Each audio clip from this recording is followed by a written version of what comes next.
Hello, y'all. Aloha kako. What's up? Y'all, I'm big pregnant. And listen, it's just a matter of moments, whether those moments are hours, days, or a few weeks. My time of pregnancy is coming to an end. And it's crazy. It's crazy how fast it went by. It's crazy to have seen my body change in this way. And y'all know I be a big hermit. Barely on the internet these days.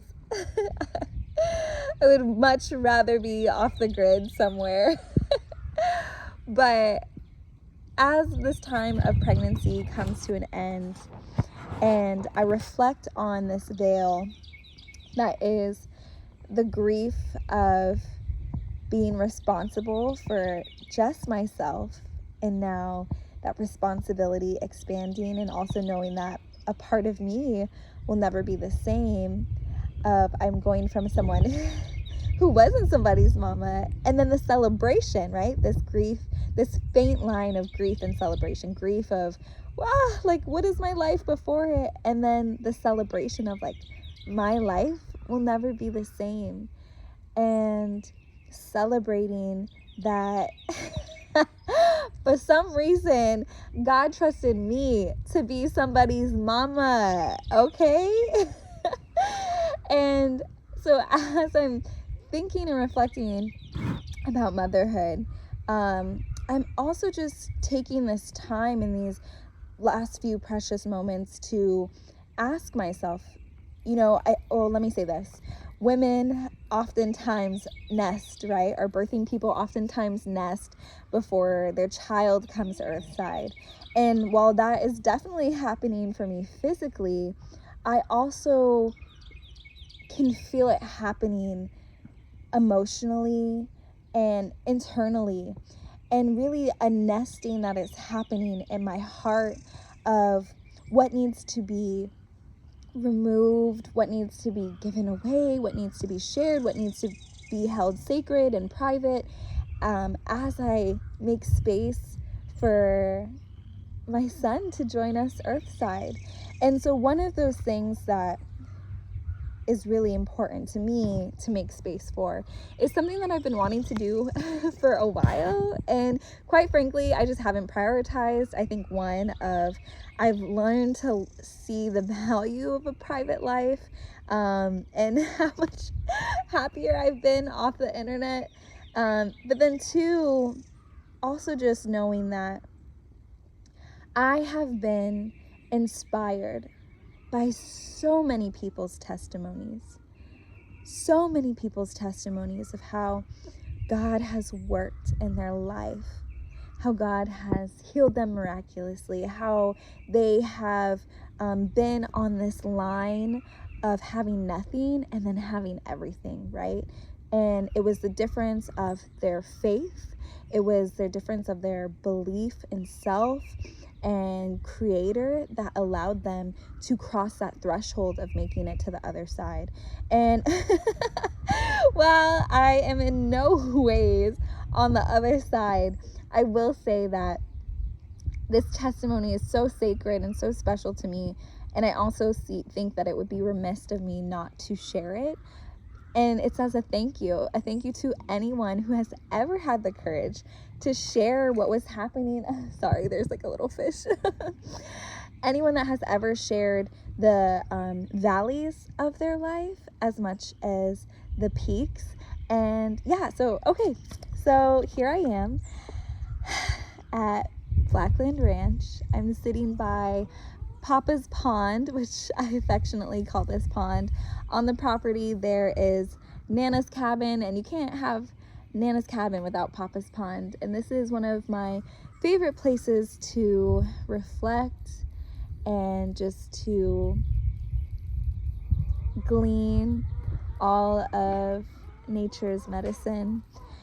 And I want to take this time to share the testimony of how God gave me 40 acres with a 564 credit score. Y'all. Ooh, there's so many things happening in my mind. I'm like, yikes, we gonna tell them about this credit. But yes, I'm gonna tell you about this credit so that I could tell you about this miracle. And I want to first say that I am no way romanticizing poor credit. Matter of fact, being with the land more, I'm realizing that to be a fruitful, thoughtful steward of land in its longevity for generational and legacy work and purposes requires being a thoughtful and intentional financial steward, which also can look like in the form of having a credit score that gives you access to things that you may not have access to otherwise.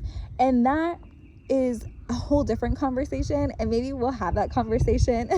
But for right now, I really wanted to focus on credit is important. But if you're watching, credit is important. And if you are watching this and you have ever thought that you were a failure, your credit score prompted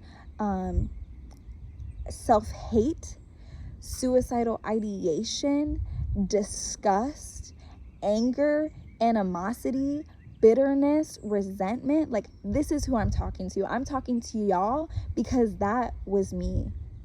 I had such ideals for my life. Listen, baby, I thought I was going to be a officer in the Marine Corps who ended up double retiring as a flight attendant because there's a lot of crossover from military to aviation. And then, you know, occasionally pop up on CBS. Like, that's the life I thought that I was going to have.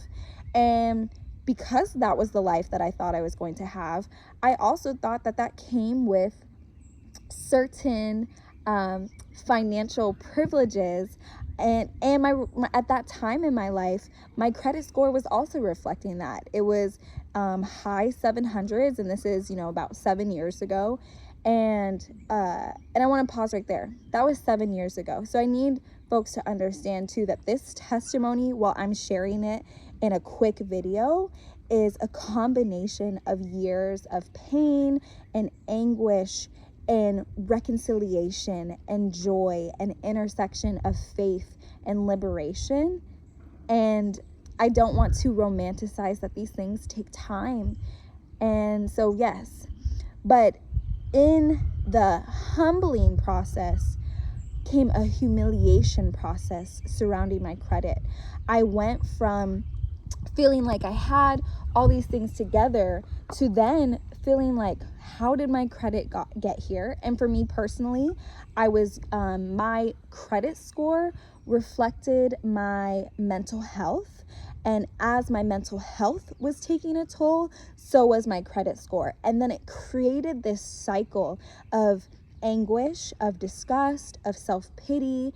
And when you already have those feelings, credit related or not, it can create a place of hopelessness and helplessness. And that was being mirrored in so many other elements of my life.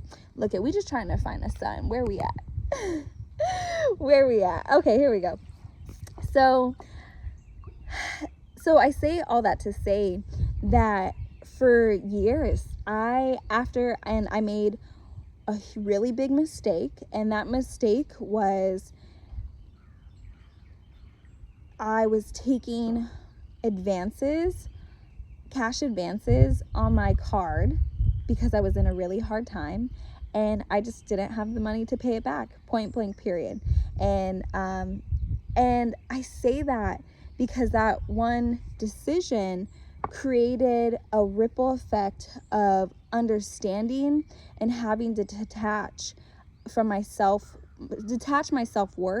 from my money, from my finances, from my productivity, and from my from what I was able to offer, so that I could truly heal, so that I could receive this blessing and be here telling this story. And this story, for some of you who have been in my life, you might remember a little blog, Plantation Profit. And in Plantation Profit, I described that one of my dreams was to become a land steward of a former plantation and turn it into a rehabilitation center, centering on reconciliation from the slave system and using art and healing. Excuse me, listen, you pregnant, all sorts of sounds start coming up.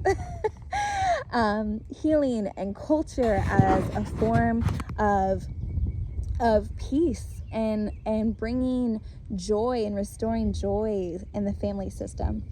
And when I had that dream, first of all, it was so big and larger than me.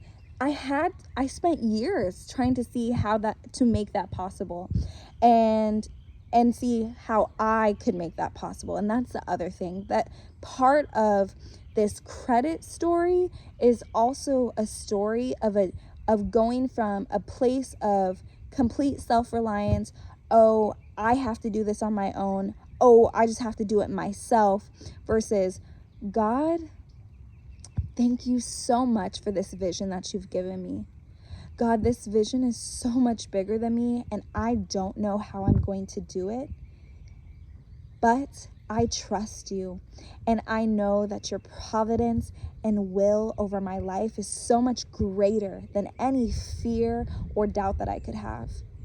That was the change that needed to happen into my life. I went from being totally dependent on my achievements to completely dependent on God. I just want to live for you and by you. Like, what's up? How are we going to do this? Because I have tried to do it all of my ways, and that joint has gotten me sick. That joint has burned bridges, has messed up relationships, and it makes me, and the weight and the pressure of that was so deep that I also just didn't want to be on this earth anymore. Do y'all hear me? Like, I didn't want to be on this earth anymore. And look, this is just one little pocket of creation. And this earth is so beautiful, and it can be hard, and people can be tough. And if you are struggling with any of those feelings, I'm just saying, just wait a minute. Just take a breath. And even if it doesn't feel like your life is worth living right now, just know that it is.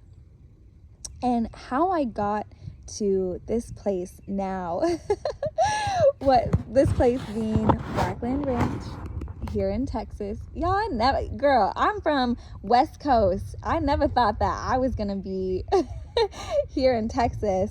But I was supporting the birth of my nephew, my sister's first son, and I was meeting so many wonderful birth workers and community conveners, and I road tripped down from Washington State to Texas. So I had my dog, I had my car, and I was in a really deep transition that perhaps I'll talk about in another video. But that time of transition gave me a freedom to stay in Texas a little longer. And so I met a woman, her name was Sherri, and she has such a beautiful way about bringing resources and people together. And so I was thinking about her, and she walked into the coffee shop that I was at after I was thinking about her. So that's just one example. And this story is just sprinkled and seasoned with angels coming in and out of my life and helping usher me in to my purpose. So anyways, I'm sitting at this coffee shop doing my little journal thing, because you know I love to write, and I just was like, Miss Sherri, I was just thinking about you. And it just so happened that we both had freedom and liberties in our schedule, so that way we could sit and join one another. And in joining one another, I just said, hey, I have a dog. Do you know anyone that would be open to having a dog, has enough property where I could do a work trade, because Texas is full of ranches, and work trades were nothing new to me. And she, without a doubt, And without hesitation, I'm talking, she didn't even take a beat or a breath. She's like, oh, you need to call Lanita at Blackland Ranch. So Miss Lanita is a former pharmacist by trade for over 30 years, and she retired. And in retiring, she took a combination of her love for arts, culture, genealogy, storytelling, and science, and turned it into opportunities for people to come out onto the land and learn about herbal processing. So taking the local fauna, the juniper, the sheep sorrel, all these different herbs, and processing them in a way that she got to combine just natural life as well as with her background in science. And so I come out here, I'm telling you, I had that coffee date with Miss Sherri, and I think I was out here maybe 3 days later. Like, that's how quick God works. And so I want to stop right there. I'm telling you that from the time that I had this dream of becoming a land steward was 7 years ago. And so while I think this is a saying, right? God can move so sudden in your life. And I think that the suddenness that was happening in my life was because I finally came to a place of full surrender of like, Lord, listen, please forgive me, because I've been trying to do everything on my own, and that has gotten me sick. That has gotten me in places that I pray no person be in, physically, emotionally, spiritually. So let me just give my whole life to you.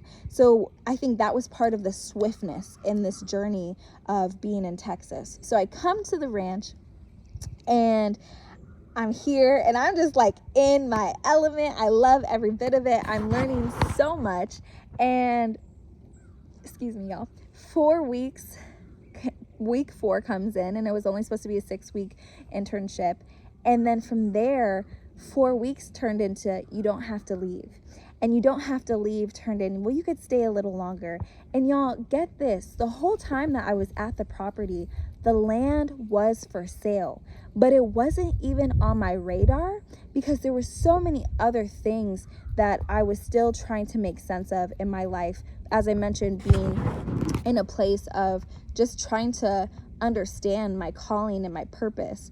And so prior to coming to Texas, I had applied for an apprenticeship with Joel Saladin.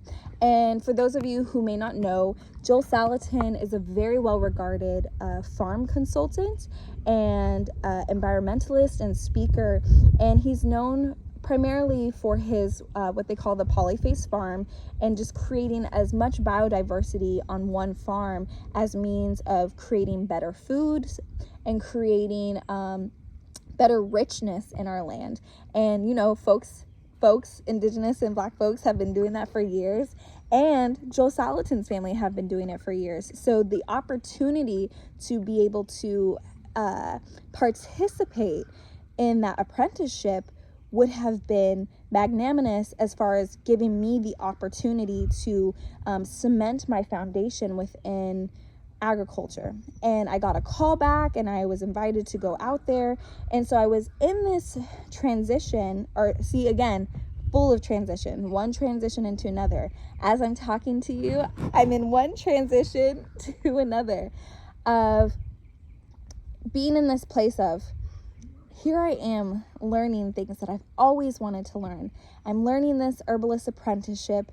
I'm learning it from a black woman. I'm learning it in the South, which has such deep roots to, remember that initial goal of being a steward of a former plantation, without the trauma of it being a former plantation, because of the care and tenderness and thoughtfulness that Miss Lanita had spent so many years cultivating and sowing into this land, right? So it was like a dream of that she had planted that I had just come along with. And so here I am of like, do I go to this internship and chase something the way that I've always chased accolades, accomplishments, one opportunity to another, or do I just stay put? And as I've been working to be more obedient and have a greater discernment within my spirit, I knew that I was supposed to stay put, even though that's not what I really wanted. Because, you know, I had this grandiose plan that I was going to go to Virginia, do this apprenticeship, and then go find my way in Connecticut, maybe apply to Yale and go back to school, and it was going to be great. And instead, I just was like, no, I need to be here. I need to be fully here. And 6 weeks turned into, well, you know what? You don't have to leave. And I may have mentioned that before, but in that, I had the courage to ask questions that I wouldn't have ever had the courage to ask before. And one of those questions was, hey, would you ever be, sorry y'all, I'm just trying to like see what's up. How the sun is moving in the trees. Here, one second. Look, there's dogs, there's goats, there's birds, there's so much. Okay, I don't know how much that helped, but anyways, so we are in this place of, hey, would you ever be open to leasing to own the land? And she said yes, y'all. And now it wasn't necessarily a fast yes. It was a yes that was full of patience and prayer and contemplation. And at that time, I was reconciling with my husband, and I'm so excited. That's its own story of reconciliation within unions and partnership. And so it really took this time of all of these moving parts to come together. And long story short, we did it, y'all. We are leasing to own 40 acres. And in that time of creating this lease to own, 0 interest, mind you, I have had to be honest about my credit score. I've had to be honest about my shortcomings. I've had to be honest about where I feel inadequate or unworthy. And I've had to take those feelings and know that 1, they're okay to have, 2, that they will not overcome me, and 3, to know that they need not be reasons to self-sabotage my blessings. And I come to you now telling you that as we've been in this process of being entrusted with this land, of a torch being passed from Miss Lanita to me, and as a result to me now to myself and my partner getting to steward this and then steward our family alongside this process, I'm also getting to share that these things take time. These things take so much time. And I know if you are like me, there was times where I was comparing my timing to other people's timing. I've been comparing my worth. There was so much imposter syndrome and self-hate that had to be threshed through. But what is for you is for you. What is for you is for you. And let me tell you something. I got here in October. In March, April, August of that year, my suicidal ideation had become so intense that it was, 1, impeding my life, first and foremost, and 2, that intensity was becoming more of a contemplation. And I remember sitting down and thinking, I cannot do this. I cannot leave this earth prematurely, because for how much I love people and how much I love my family, I cannot and refuse to leave and not leave them something. I know, something besides trauma, or something to help them with their trauma. And it's not funny, but I laugh because being on the other side of that, I feel the light. I feel a freshness that only comes from the Lord's grace and mercy. But for me, I just was in this place where I couldn't find value in living for myself, that the only thing holding me together was like, if I'm going to leave this earth, by my own hands, then I at least need to leave something for my siblings so that they're not left with just the trauma and a debt, right? And this goes back to poor credit, right? I just was like, if I were to pass by suicide, I would leave my family nothing. I would leave them the absence and the grief of me no longer being here, the grief of me being in a position where I was in such a place of anguish that it was because of my own hands. And then 3, the debt of having to clean up after me, and the debt of things like funerals and things like that. And I know that this is like an ugly conversation, but this is why I feel it's so important on my spirit and my heart to share this, because especially as Black and Indigenous people, our relationship with the land, I'm gonna cry, y'all. Our relationship with the land is so integral, right? Our relationship with the Aina is so integral to our uhane, our spirit, and our wellness, and our sense of self, and our sense of identity. And then creating that, it creates that bridge for so many of us to spirituality. And for so many of us, it is our connectivity to the Lord.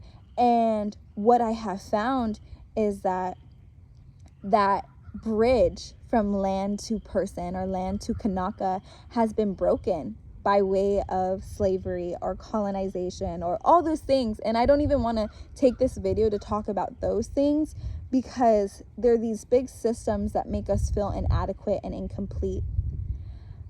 Getting off of that soapbox, going back to what I was going to say, is that because I was in that place in March, April, I had to readjust all of my goals. And I remember sitting down and saying, you know what, Kiana? Well, here's what we gonna do. If we can't leave this earth yet, because you refuse to leave your family trauma and debt, then you gotta stay here. And if you're gonna stay here, let's make a list of all the other things that you can do besides take your life. And if you can do that, don't even worry. Don't even worry about your goal of becoming a land steward. Don't even worry about your goal of becoming a best-selling author. Literally throw all your goals in the trash. This is me talking to myself. And all you need to do, I'm trying to hype myself up, y'all. I'm like, if all you need to do is make it to your next birthday. All you need to do is just make your goal to make it to your next birthday. And if you make it to your next birthday, you are winning. And will I tell you, y'all, then July, so I had that thought. My only conviction on this earth was just to make it to my next birthday. And then later in July, I'm listening to a podcast by Sarah Jakes Roberts. And this podcast, she happened to be talking with her husband. And she was saying, if I don't have it, I don't need it, or it's on its way to me.